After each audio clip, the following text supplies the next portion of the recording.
आज हम बात करेंगे प्रश्नावली 1.3 क्लास 9th। निम्नलिखित भिन्नों को दशमलव के रूप में लिखिए और बताइए कि प्रत्येक का दशमलव प्रसार किस प्रकार। देखो, जिसके भी नीचे अगर जीरो आता है उसका दशमलव प्रसार ज्ञात करना बहुत ही ज्यादा आसान है। जैसे 36/100, तो इसके नीचे कितने जीरो है? 2 जीरो। तो एक संख्या और दो संख्या छोड़कर हमें क्या लगाना है? पॉइंट। यानी कि एक संख्या और दो संख्या, एक दो संख्या छोड़ के पॉइंट लगाना और आगे क्या लगा देना? जीरो। ये अगर आगे और कोई संख्या नहीं है तो जीरो लगाएंगे, अगर है तब तो हम बीच में पॉइंट लगा देंगे। तो एक तरीका तो ये हो गया, और दूसरा तरीका हो गया हमारा भाग देने का। 36 में 100 का भाग देंगे हम, ठीक है। तो हम जैसे कि 36 100 से छोटे हैं, पॉइंट लगाएंगे, कितना आएगा? 360। 100 का भाग, 100 का पारा बोलेंगे 3 बार, कितना आया? 300। बचा कितना? 60। पॉइंट से हमें एक जीरो मिल जाएगा, 600। 100 का पारा 6 बार बोलेंगे तो कितना आया? 600। तो ये हो गया हमारा पॉइंट। ये हम क्या करेंगे? रफ में करेंगे। यहां हमें इस तरह से निकलना, हमें यहां पर बस ऐसे दर्शाना है इसको। अब इसका दशमलव प्रसार किस प्रकार का है? देखो, इसका दशमलव प्रसार और आगे बढ़ा नहीं तो ये क्या होगा? इसका दशमलव प्रसार शांत आवृत्ति का है, ठीक है। अगला हमारा सवाल है 1/11। अब क्या होगा? इसके अभाज्य गुणनखंड होते नहीं, क्योंकि 11 खुद अभाज्य संख्या है। तो हम क्या करेंगे? रफ कॉपी में ऐसे 1 में 11 का भाग देंगे, पॉइंट। 1 वैसे छोटा है 11 से, तो क्या करेंगे? 11 का पारा बोलेंगे, पॉइंट लगने से क्या हो गया? 10 हो गया। अब भी ये छोटा है क्योंकि भाग में मतलब पॉइंट से हमें एक ही जीरो मिलती है। अब हमें एक और जीरो चाहिए तो क्या लगाएंगे? भाग टूट का जीरो लगा देंगे, तो ये हो गया 100। अब 11 का भाग 100 में देंगे 9 बार, 99। बचा कितना? 1। फिर पॉइंट से हमें एक जीरो मिलेगी बस, पर ये छोटा है तो वापस हमें क्या लगाना है? जीरो लगाना है। ये 100 हो गया और 99। तो जब शेषफल रिटर्न में वो का वो आ जाए, यानी कि ये रुकेगा नहीं, ये ऐसे कैसे ही चलता जाएगा। तो इसका दशमलव प्रसार क्या हुआ हमारा? 0.0909। अब 0909 आगे तक जा रहा है तो हम इसे 0.09 के ऊपर आवृत्ति रेखा खींच देंगे। अब इसका दशमलव प्रसार किस प्रकार का हुआ? इसका दशमलव प्रसार अशांत आवृत्ति का है, ठीक है। अगला है, पहले हम इस मिश्र बिंदु को सम बिंदु में बदलेंगे। तो सम बिंदु में हम कैसे बदलेंगे? 8 का पारा 4 बार बोलेंगे, कितना आएंगे? 32। और 32 में 1 जोड़ेंगे तो कितना आएगा? 33। सबसे पहले मिश्र बिंदु को सम बिंदु में बदलेंगे, तो हम ऐसे लिख सकते हैं इसको, 4 से 1/8 बराबर 33/8, ठीक है। अब यहां में क्या करना? 33/8, यानी कि 33 में 8 का भाग देना है। 4 बार गया तो कितना आया? 32। 4 × 32, बचा 1। पॉइंट लगा, पॉइंट लगने के बाद क्या मिला हमें? 8 10 मिला। 8 का पारा एक बार बोलेंगे तो कितना आएगा? 8। 10 में से 8 गया तो 2 बचा। पॉइंट से हमें 0 मिल रहा है, 20 हो गए। 1 × 8 2 × 16, बचा कितना? 4। अब पॉइंट से हमें एक और 0 मिल रहा है, 40। 8 पंजे 40, ठीक है। ये चला गया पूरी बार, तो इसका क्या है हमारा? 4.125। तो हम लिख देंगे दशमलव प्रसार शांत है। दूसरा तरीका ये भी है, मैंने आपको पहले बताया था, अगर नीचे ऐसी संख्या हो जिसके गुणनखंड करें अगर हम, मान लीजिए 33 है, तो 2 × 2 × 2 कितना हो गया? 33/2 की घात 3। अब मैं क्या करूंगा? इस 2 की घात 3 को 5 की घात 3 से गुणा करूंगा, और ऊपर भी 33 को 5 की घात 3 से गुणा करूंगा। तो 5 की घात 3 होता है 125। अब 33 × 125 अगर मैं करूं, और नीचे ये दोनों बन जाएंगे। देखो, जब घातें एक जैसी हो तो आधार क्या होते हैं? गुणा हो जाते हैं, और घातें होती हुई, यानी 2 × 5 = 10, और इन दोनों की घात 3 हो गई। तो नीचे तो हो गया हमारा। अब अगर इसको खोलता हूं मैं तो आएगा 1000, जितनी घात उतने जीरो। यहाँ पर 33 को 125 से गुणा करना है। 33 का पारा 5 बार बोलेंगे तो कितना आएगा? 165। हासिल लगा 16, 1 33 33, 2 33 66, 66 और 10 76, 76 और 6 82 के 2, हासिल लगा 8। 1 33 33, 33 और 8 41। अब 3 संख्या छोड़कर हमें पॉइंट लगाना है, यानी कि 1 2 3 संख्या छोड़कर हमें पॉइंट लगाते तो हमारा आंसर वही आ रहा है। बिना भाग दिए हम दशमलव प्रसार ज्ञात कर सकते हैं। फिलहाल हमें क्या करेंगे? इसका दशमलव प्रसार शांत आवृत्ति का है, ये लिखना है। अगला है हमारा 3/13। तो 3/13 में वही हम करेंगे,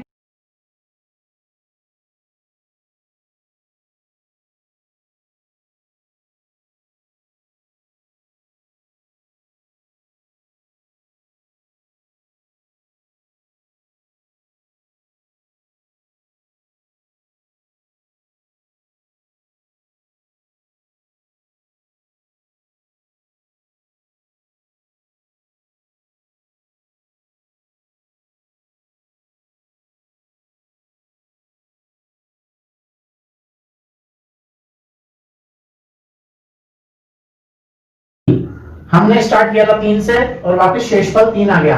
तो यानी इसका जो दशमलव प्रसार है, अगर हम आगे भी करेंगे तो यही चीज वापस दोहराई जाएगी। तो हम इस पर क्या खींच देते हैं, आवृत्ति रेखा, और लिख देंगे इसका दशमलव प्रसार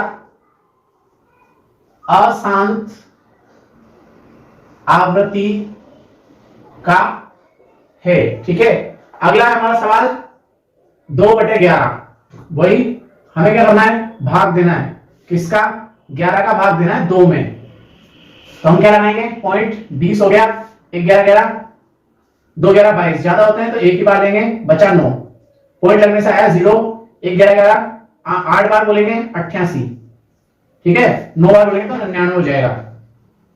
88 बचा कितना, 2। तो वापस हमारा शेषफल क्या आ गया, 2। अगर हम वापस भाग देंगे 0 आएगा, फिर एक बार 11, फिर वापस वही, तो हमें क्या मिलता जाएगा, 0.18 18 18 18। तो हम क्या करें, इसको आवृत्ति रेखा इस पर खींच देते हैं, यानी कि ये अशांत है। तो इसका दशमलव प्रसार अशांत आवृत्ति का है। अगला हमारा सवाल क्या है, 329/400। ठीक है, अब हमें क्या करना है, भाग देना है। 329 में भाग देंगे हम किसका, 400 का। एक तरीका तो ये है और एक तरीका है गुणनखंड है। 400 का भाग देना है 32 में, 32,290।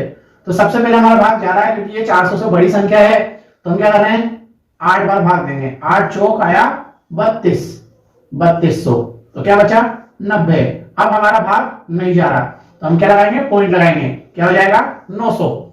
अब वापस 4 का पारा बोलेंगे 2 बार, 8 चौक 4 दूनी 8, 800 हो गया, क्या बचा, 100। अब पॉइंट से हमें 0 मिल जाएगा, पॉइंट से हमें बार बार 0 मिलता रहेगा। 1 चौक 4, 2 चौक 8, तो वापस हो गया 800। बचा कितना, 200। पॉइंट से हमें 0 मिल गया 2000। अब आगे क्या आ रहा है, 20। पीछे वाले 2 0 का अवॉइड कर दीजिए, क्योंकि 2 0 से 2 0 कट रहा है। तो कितना आया, 5 चौक 20। अब ये पूरी बार जा रहा है, तो हमारा आंसर आया 8.225। तो इसका दशमलव प्रसार शांत आवृत्ति का है। ठीक है, अगला हमारा सवाल है, क्या आप जानते हैं 1/7 बराबर 0.142857 है। देखो इससे 14,000 ऐसे नहीं पढ़ते, जब पॉइंट आ जाता है उसके बाद संख्या को एक एक पढ़ा जाता है। वास्तव में बिना लंबा भाग दिए आप ये बता सकते हैं कि 2/7, 3/4, 3/7, 4/7, 5/7 और 6/7 के दशमलव प्रसार क्या होंगे। यदि हाँ तो कैसे, तो हाँ आप बता सकते हैं, आंसर लिखेंगे हाँ। कैसे दिया गया है, क्या दे रखा है, 1/7 बराबर 0.142857। ठीक है, अब चूंकि 2/7 बराबर 2 इंटू 1/7, मतलब ये इस रूप में भी लिखा जा सकता है, जहां पर क्या हो रहा है, 7 से 2 नहीं कट रहा है, इसलिए क्या हुआ, 2 से गुणा होकर 2/7 लिख दिया। तो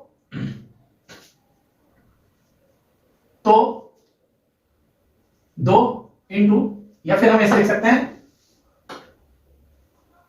अतः 1/7 का मान रखने पर, ठीक है, यानी कि 2 इंटू 0.142857, ठीक है, अब हम इसको क्या करेंगे, मल्टीप्लाई करेंगे, तो हमारा आंसर क्या आएगा,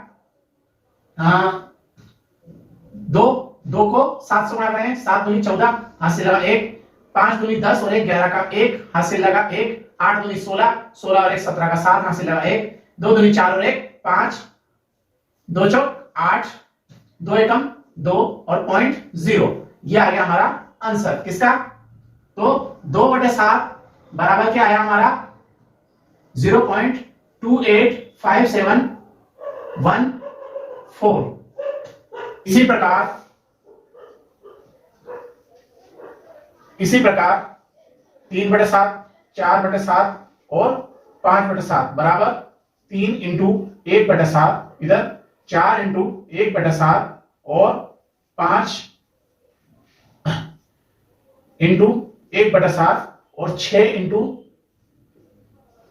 1/7। तो हमें करना क्या है, वही 7 का मान रख देंगे और 7 इंटू 0.142857, यहां पर 4, यहां 5, यहां 6 इंटू 0.142857, 0.142857, तो हमारा आंसर क्या आएगा, 3 का पारा 7 पर बोलेंगे 7 या 21, हाथ से लगा 2, 3 का पारा 5 पर बोलेंगे 3 पंजे 15, 15 और 2 17 के 7, हाथ से लगा 1, 8 या 24 और 1 25, हाथ से लगा 2, 1 3 2 6, 6 और 2 8, 4 12 का 2, हाथ से लगा 1, 1 3 और 1 4, ये आ गया किसका 3/7 का दशमलव प्रसार। अब है 4 4 7 28, 4 7 28, हाथ से लगा 2, 5 चौक 20, 20 और 2 22, हाथ से लगा 2, 8 चौक 32 और 2 34, हाथ से लगा 3, 1 4 2 चौक 8, 8 और 3 11 का 1, हाथ से लगा 1, 4 चौक 16 और 1 15, सॉरी 17, 17 का 7, हाथ से लगा 1, 1 चौक 4, 4 और 1 5, तो ये हो गया हमारा 4/7 का दशमलव प्रसार।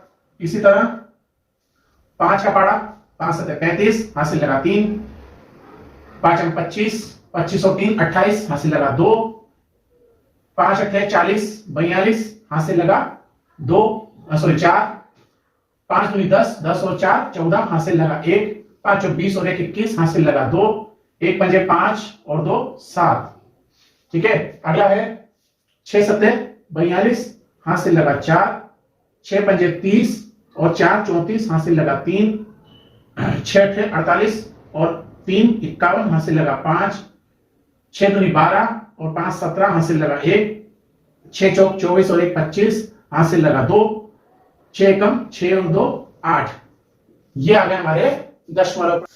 अगला हमारा सवाल है निम्नलिखित को P/Q के रूप में व्यक्त करना है। देखिए ये हमारा जो प्रसार है दशमलव प्रसार, वो किस प्रकार का है, अशांत प्रकार का। अगर ये शांत प्रकार का होता तो हमें आसानी होती, फॉर एग्जांपल 0.6 है, पॉइंट के बाद कितनी संख्या है, एक संख्या, तो हम क्या करेंगे, एक 0 लगा देंगे और इसे चेंज कर देंगे हम 10/6 में और काट देंगे हम किससे, 2 के पारे से 3/5। लेकिन यहां पर हमें क्या मिल रहा है, हमें मिल रहा है अप्रसार मतलब अशांत। अब हमें कितने 0 लगाने ये हमें पता नहीं है, क्यों, क्योंकि पीछे अनंत तक 6 6 6 चलता है। तो हम क्या करेंगे, सबसे पहले माना 0.6 बराबर x है, क्या है 0.6 डैश x है। अब दोनों पक्षों को x से सॉरी 10 से गुणा करने पर, इसको 10 से गुणा करूंगा तो एक संख्या आगे आ जाएगी पॉइंट के बाद, और यहां पर क्या करूंगा 10x आ जाएगा मेरा, ठीक है। इसको भी 10 से गुणा किया और इसको भी 10 से गुणा किया। अब 6.6 को हम 6 प्लस 0.6 इस रूप में भी लिख सकते हैं ना, यानी कि 6.00 प्लस 0.6 ये जोड़ा होगा तभी हमारा 6.6 आया होगा ना। तो हम इसे 6 प्लस 0.6 के रूप में भी लिख सकते हैं। अब इसे हमने क्या माना था, x, ठीक है ना, इसे हमने x माना था, तो हम इसकी जगह क्या रख देंगे x, और यहां 6 प्लस 10x। अब x पक्षांतर करेंगे पक्षांतरण करेंगे, x किधर भेज देंगे हम, इधर। x बराबर के इस साइड गया तो क्या हुआ, माइनस का, क्योंकि यहां पे क्या था, प्लस का, तो 6 इधर, सॉरी x इधर हो गया। अब 10x में से 1x कम गया तो कितना हुआ, 9x बराबर 6। तो x बराबर, अब 9 को कहां भेजेंगे हम, देखो x और 9 जो है वो गुणा हो रहा है, तो नीचे चला जाएगा, तो हमारी भिन्न आएगी, 3 के पहाड़े से दोनों कट रहे, 3 के पहाड़े से 2 बार और 3 के पहाड़े से 3 बार, तो हमारी भिन्न आई x बराबर 2/6, यानी कि 0.6 डैश बराबर, अगर हम इसे भिन्न में चेंज करेंगे तो हमारा आंसर आएगा ये। अब यहां देखते हैं हम, यहां क्या हो रहा है, हमारे को 7 की आवृत्ति मिल रही बार बार, यानी 7 बार बार आएगा, तो वही फॉर्मूला वही है, माना x बराबर 0.47 है, ठीक है, या फिर इसे 0.1 मान लेते हैं। अब दोनों पक्षों को 100 से गुणा करने पर, यहां 100 से गुणा क्यों कर रहे हैं हम, क्योंकि यहां पॉइंट के बाद कितनी संख्या है, 1, जबकि यहां पॉइंट के बाद कितनी संख्या है, 2, इसलिए हम क्या करेंगे, 100 से गुणा करेंगे। जैसे हम इसको 100 से गुणा करेंगे तो यहां तो आ जाएगा हमारा 100x और यहां आ जाएगा हमारा 47.7 या 77 समझना, ठीक है ना, अनंत तक आता जाएगा। अब हमें करना क्या है, इसको तो ऐसा वैसे उतारेंगे, इसके टुकड़े करने हैं। इसके टुकड़े करते टाइम पे हमें खास बात, अगर हम यहां 47 प्लस 77 करते हैं या 0.77 कर देते हैं तो हमें इसे x नहीं रख पाएंगे हम, क्योंकि हमें यहां 47 चाहिए, क्या चाहिए, 47, तो हम क्या करेंगे 47, ठीक है, 0.77 ये है, इसमें से क्या माइनस करें हम, 4.7 माइनस कर देते हैं। क्यों माइनस कर देते हैं, क्योंकि हमें क्या चाहिए, पीछे की तरफ 47 चाहिए, ठीक है ना, तो हमें क्या मिल गया 4.3, क्या मिल गया 4.3, तो हम टुकड़े क्या करेंगे 43 प्लस 4.7, ठीक है, ये 0.7 था लेकिन हमने इसे 47 में करा, क्यों करा, क्योंकि ये हमारा x है, तो ये हमारा क्या होगा 10x होगा, भाई मान लीजिए 0.47 इंटू 10 करेंगे तो क्या होगा, अब पॉइंट एक संख्या छोड़ के मिल जाएगा हमें, तो 4.7 मिल जाएगा, हमने 100 से इंटू किया तो हमें क्या मिल गया 47.77, और अब हमने इससे किससे इंटू किया, 10 से इंटू किया तो हमें 4.7 मिला, तो पीछे की तरफ हमें क्या मिल गया 4.7। तो इसके टुकड़े करना खास बात है, मेन इसके टुकड़े कैसे किए जाए, ये नहीं कि आप 4 इस सवाल की तरह कर दें, ये इजी था, क्योंकि अगर ऐसा करेंगे तो आपको मिलेगा यहाँ पर 47.77। अभी 77 को तो आप चेंज नहीं कर सकते x में, क्योंकि आपको तो पीछे क्या चाहिए 47 चाहिए, इसलिए हम इसको 43 प्लस 4.7 करेंगे, तो अब 4.7 क्या बन गया हमारा 10x, ये एक x है, जबकि ये क्या हो गया 10x, क्योंकि यहाँ 4.7 है ना कि 0.47। अब हम क्या करेंगे, पक्षांतरण करेंगे, क्या करेंगे, वही पक्षांतरण करने पर पक्षांतरण कर देते हैं, तो 100x ये 10 उठ के कितना आ जाएगा, इधर देखिए 10x को क्यों लगा, क्योंकि हमें पता है बराबर के इस साइड चर आना चाहिए और बराबर के उस साइड अचर आना चाहिए, तो हमें क्या मिल गया यहाँ पर 90x, तो x बराबर 43/90। अब ये कट रहा है क्या, नहीं कटेगा, क्यों, क्योंकि 43 है, 43 क्या होता है, अचर संख्या है, सॉरी अभाज्य संख्या है, किसी के भी पहाड़े में नहीं आती, तो ये ऐसा ऐसा रह जाएगा। तो हमारा सवाल क्या आया, 0.47 डैश बराबर 43/90, ये आ गया हमारा आंसर। अब यहां हम क्या करेंगे, वही माना x बराबर 0.001, ठीक है। अब दोनों पक्षों को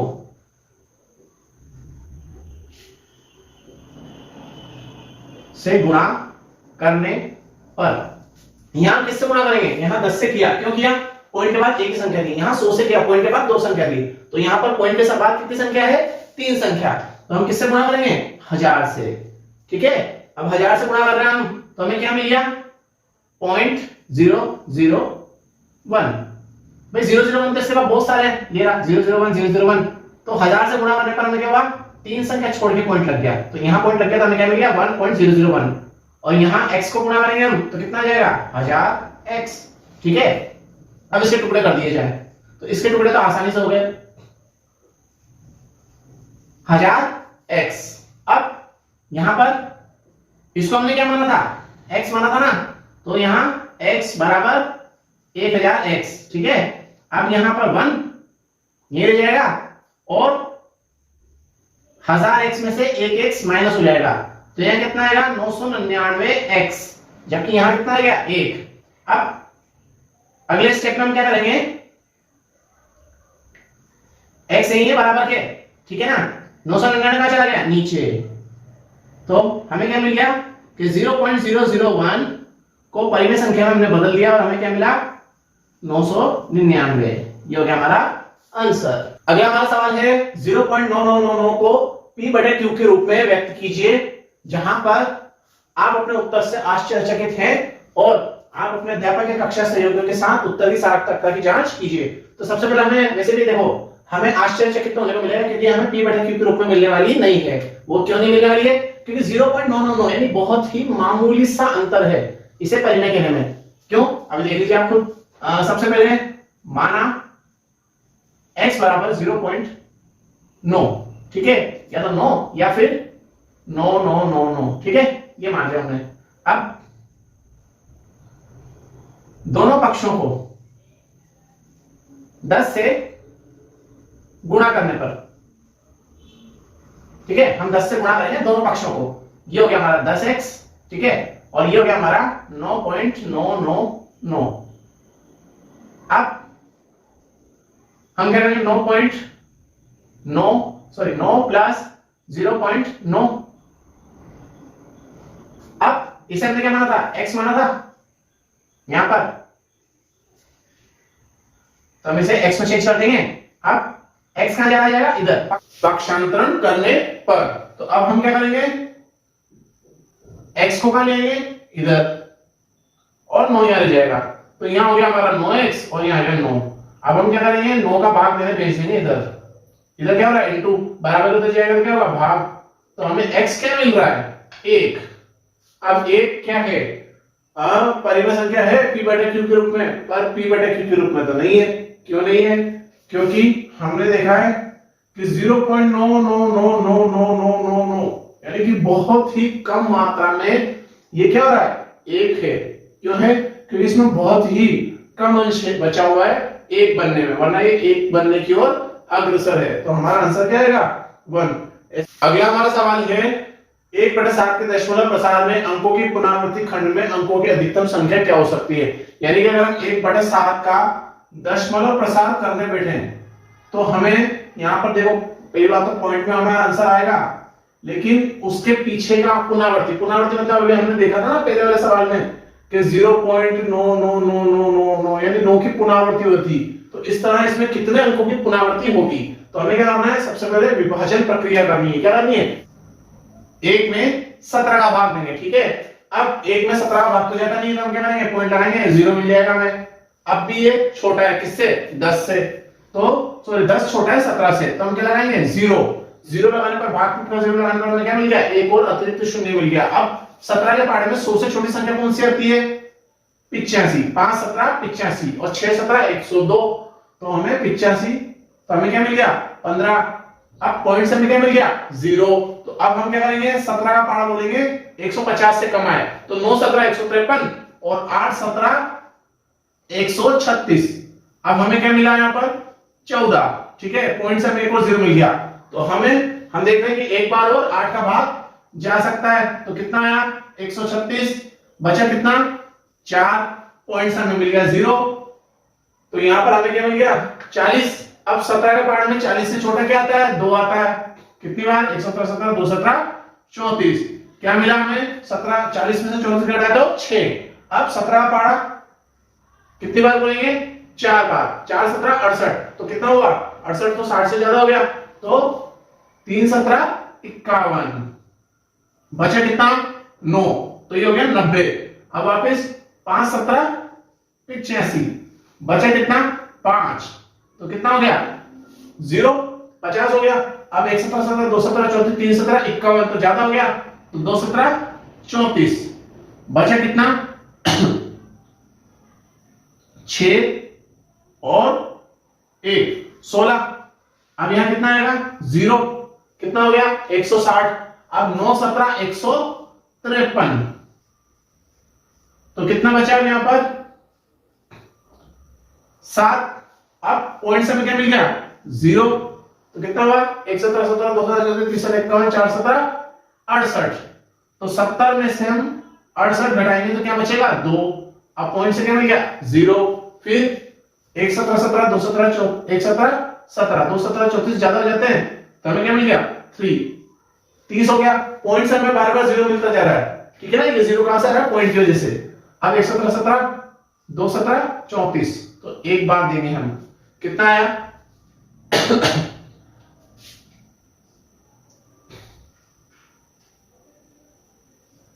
13।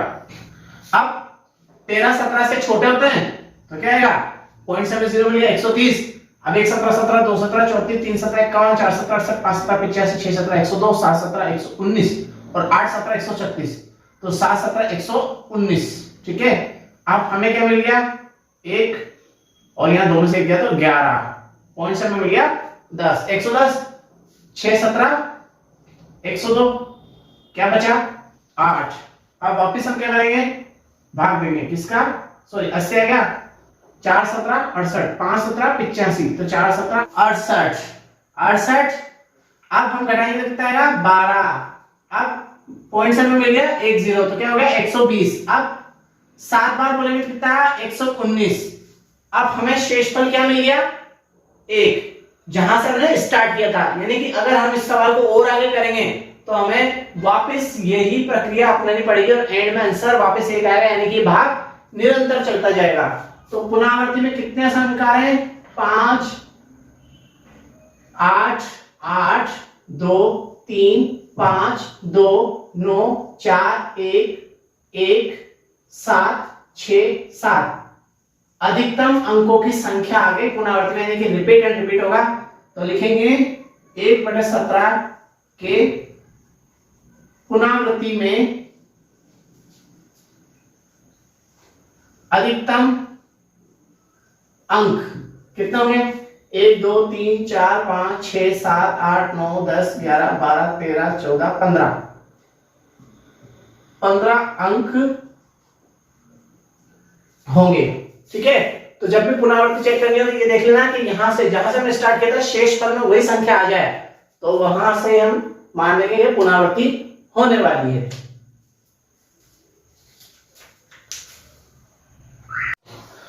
अगला हमारा सवाल है P बटा Q के रूप में परिमेय संख्याओं के अनेक उदाहरण लीजिए जहां P और Q क्या हो पूर्णांक, जिनका एक के अतिरिक्त कोई भी उभयनिष्ठ गुणनखंड ना हो। मतलब हमें जो P और Q लेना है, यानी कि मान लीजिए अगर हम लेते हैं 2/3, तो 2 का भी 1 के अलावा और कोई गुणनखंड नहीं है और 3 का भी 1 के अलावा और कोई गुणनखंड नहीं है, ठीक है।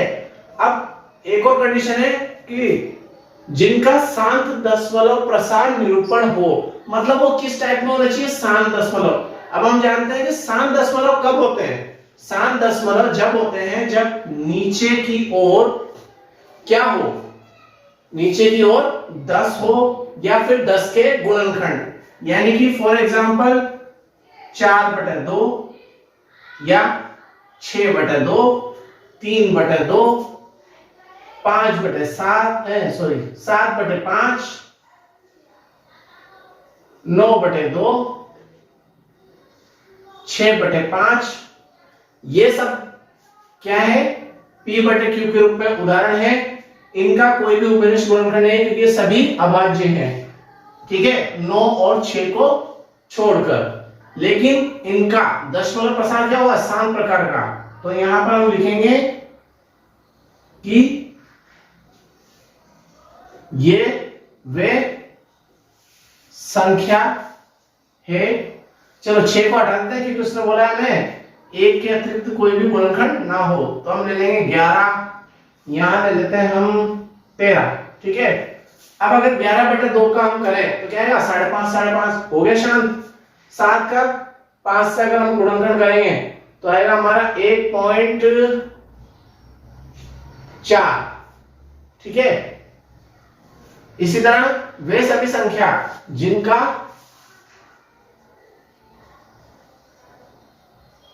एक के अतिरिक्त कोई अभाज्य या उभयनिष्ठ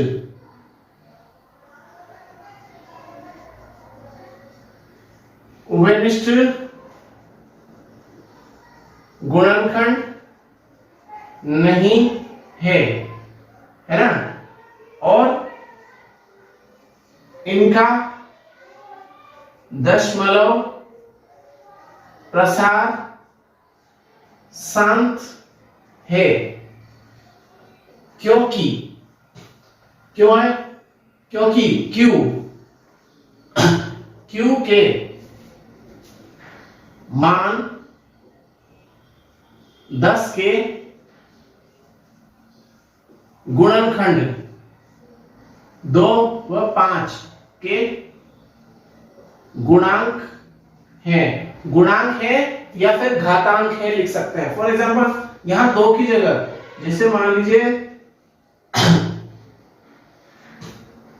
7/8 आ जाता, तो ये जो 8 है वो क्या है? 2 का गुणनखंड है, 2 की घात 3। ठीक है, गुणांक है। अगर हम इसका दशमलव प्रसार निकालने बैठे हैं तो 7 को भी 2 की घात 3 से गुणा करेंगे और नीचे 5 की घात 3 से, और इसको भी 5 की घात 3 से गुणा करेंगे तो 10 की घात 3 आ जाएगा, और यहाँ आ जाएगा 7 × 125। तो हमारा गुणनखंड क्या होगा? शांत प्रकार का होगा। यानी कि हमें Q के मान किस प्रकार लेने कि वो 10 के गुणनखंड होने चाहिए। ये है Q की विशेषता, जहां पर P/Q एक परिमेय संख्या है, तो Q क्या होना चाहिए? 10 के गुणनखंड होने चाहिए, तभी उनका दशमलव प्रसार शांत प्रकार का होगा। अगला हमारा सवाल है ऐसी 3 संख्या जिनके दशमलव प्रसार असामयिक आवृत्ति हो, मतलब कि निश्चित नहीं हो, तो इसके क्या करना? 3 उदाहरण देना है हमें। ठीक है, तो हम 3 उदाहरण दे देंगे। 0.01, फिर 001, फिर 0001, फिर 401। ठीक है, इनका क्या होगा? दशमलव प्रसार असामयिक आवृत्ति है, मतलब कि अनिश्चित है। और दूसरा हम ले लीजिए 6.332, 3332, 3333, 233332। ठीक है, और आप ले लीजिए, मतलब आप आपके मन से भी ले सकते हैं, बस ये याद रखिए उनका जो क्रम है वो क्या होना चाहिए? बढ़ जाना चाहिए। ठीक है, जैसे यहाँ 0 एक बार था, या 2 बार, या 3 बार, या 4 बार, या 3 2 बार हुआ, या 4 3 बार हुआ, या 4 बार हुआ, या 5 बार हुआ, है ना। इसी तरह 0.20, 200, 200, 240। ठीक है, इस तरह हमें दशमलव असामयिक आवर्ती प्रसार मिल जाएगा। अगला हमारा सवाल है परिमेय संख्याओं 5/7 और 9/11 के बीच में 3 हमें क्या ज्ञात करनी है? अपरिमेय संख्या। तो सबसे पहले हम क्या करते हैं कि 5/7, तो यानी कि 5 में 7 का भाग देंगे हम पहले। ठीक है, तो पॉइंट लगेगा, पॉइंट लगाने के बाद क्या मिल जाएगा? 0, तो क्या हो गया? 50। अब 7 का पारा 7 बार बोलेंगे, 49 बचा 1, तो क्या आएगा? पॉइंट से हमें 0 मिल ही जाएगा। अब 7 का पारा एक बार बोलेंगे, कितना आया? 3, पॉइंट से हमें 0 मिल गया 30, 7 चौक 28, फिर क्या बचा? 2, पॉइंट से 0 मिल गया, 1 7 7, 2 7 14, तो 2 बार दे देंगे हम भाग, कितना आया? 6, पॉइंट से हमें 0 मिल गया, 1 7 7, 2 7 14, 3 7 21, 4 7 28, 5 7 35, 6 7 42, 7 7 49, 8 7 56 और 9 7 63 होता है, ज्यादा हो जाएंगे। तो हम क्या करेंगे? इसका दशमलव प्रसार निकाल लेंगे। ठीक है, अब अगला है हमारा 9/11, यानी कि 9 में भाग देना हमें किसका? 11 का, तो वही पॉइंट लगाएंगे, 90 हो जाएगा 8 बार, 88 बचा 2, 20 हो गया। एक बार देंगे, 2 बार देंगे तो क्या होगा, 22 हो जाएगा। फिर क्या बचा, 9, 90 हो गया। फिर 8 बार, फिर हम कितनी बार देंगे, 2 बचा, पॉइंट लगने से 0 मिल गया, यानी कि हमारा शेषफल क्या आ रहा है, 9 और 2, 9 और 2, तो हमें 8 1 8 1 8 1 8 1 8 1 ये संख्या प्राप्त हो रही है। ठीक है, अब हमें इसके बीच में क्या करना है कि 3 अलग अलग अपरिमेय संख्या है, और अपरिमेय क्या होती है, तो हम ले लेंगे जैसे 0.714। ठीक है, इसकी जगह हम ले लेते हैं 0.72720 720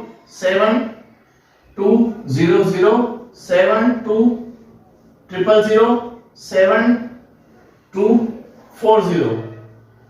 ठीक है, इसी तरह हम 7 से लेके 8 तक जाएंगे। कहां तक जाएंगे, 8 तक। हमें कितनी संख्या रहेगी, 3, 0.750 7500 75000 75000, यानी कि यहां पर क्या रहा है, 0 की आवर्ती जो है वो क्या है, अनिश्चित है। और जब किसी संख्या की आवर्ती अनिश्चित हो तभी वह अपरिमेय होगी, वरना वो परिमेय हो जाएगी।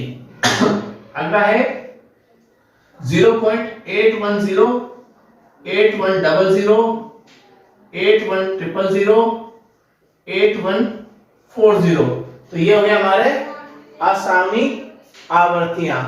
अगला हमारा सवाल है, बताइए निम्नलिखित में से कौन कौन सी संख्याएं परिमेय है और कौन कौन सी अपरिमेय है। तो पहला सवाल है √23। ठीक है, अब हम क्या करते हैं, परिमेय और अपरिमेय वर्गमूल निकालने के लिए हम क्या करते हैं, सबसे पहले 2 विधियां यूज करते हैं, जो मैं आपको पहले एक वीडियो में बता चुका हूं कि या तो हम उसके क्या करें, अभाज्य गुणनखंड करें, या फिर हम उसे भाग विधि से सॉल्व करें। ठीक है, भाग विधि से हम क्या करते हैं, पीछे से 2-2 जोड़े बना लेते हैं, और अभाज्य गुणनखंड में क्या करते हैं, हम इसके गुणनखंड करेंगे। अब देखिए 23 जो है वो खुद अभाज्य संख्या है, इसका कोई उभयनिष्ठ गुणनखंड नहीं है, यानी 23 किसी के भी पहाड़े में नहीं आता, इसका ओनली एक ही गुणनखंड होगा, वो होगा 1।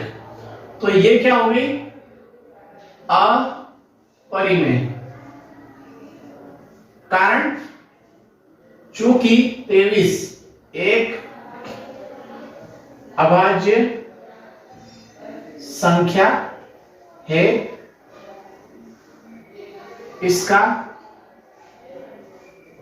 कोई उभयनिष्ठ गुणनखंड नहीं है।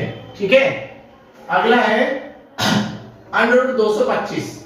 अब √225 के गुणनखंड हम जानते हैं, हो जाएंगे 15 × 15 क्या होता है, इसका एक गुणनखंड होता है। ठीक है, तो इसका वर्गमूल निकाला जा सकता है। अब वर्गमूल निकाला जा सकता है, यानी कि ये क्या है, परिमेय संख्या। ठीक है, अगला है 0.3796। तो देखिए इसका जो दशमलव प्रसार है वो क्या है, शांत प्रकार का है। शांत प्रकार का है तो हम इसे चेंज कर सकते हैं। कितनी संख्या छोड़ के पॉइंट है, 4 संख्या छोड़ के पॉइंट है, तो पॉइंट हटा देंगे और ये आ गया इसका परिमेय रूप। ठीक है, कौन से रूप में आ गई ये, परिमेय संख्या है। अगला है, देखिए यहां पर अंकों की आवर्ती 7 4 7 4 4 7 8 4 7 8, यानी कि यहां पर अंकों की आवर्ती आती जा रही है। अब इस टाइप के सवाल भी हम किस रूप में कर चुके हैं, याद है ना आपको, माना x = 7.478, याद है। तो फिर हम इसे किस में चेंज कर देते हैं, परिमेय में, यानी कि ये भी एक परिमेय संख्या है। अब यहां क्या हो रहा है, हमारे पास दशमलव प्रसार तो है, भले यहां पर भी है, ये अनावर्ती है। ठीक है, मतलब सॉरी, ये क्या है, अनावर्ती है ये वाला, जबकि ये क्या है, भले ये अशांत है लेकिन इसकी आवृत्ति क्या है, निश्चित है 4 7 8 4 7 8, पीछे हमें 4 7 8 ही मिलेगा। लेकिन इसकी जो आवृत्ति है वो क्या है, अशांत है, मतलब अनावृत्ति है। ये देखिए 5 भी होगा, 6 भी होगा, लाख भी होगा, तो हम इसको किस रूप में चेंज करें, यानी कि ये क्या होगा, अपरिमेय। तो हमारी प्रश्नावली 1.3 हो गई कंप्लीट। वीडियो को लाइक करना, शेयर करना और सब्सक्राइब करना।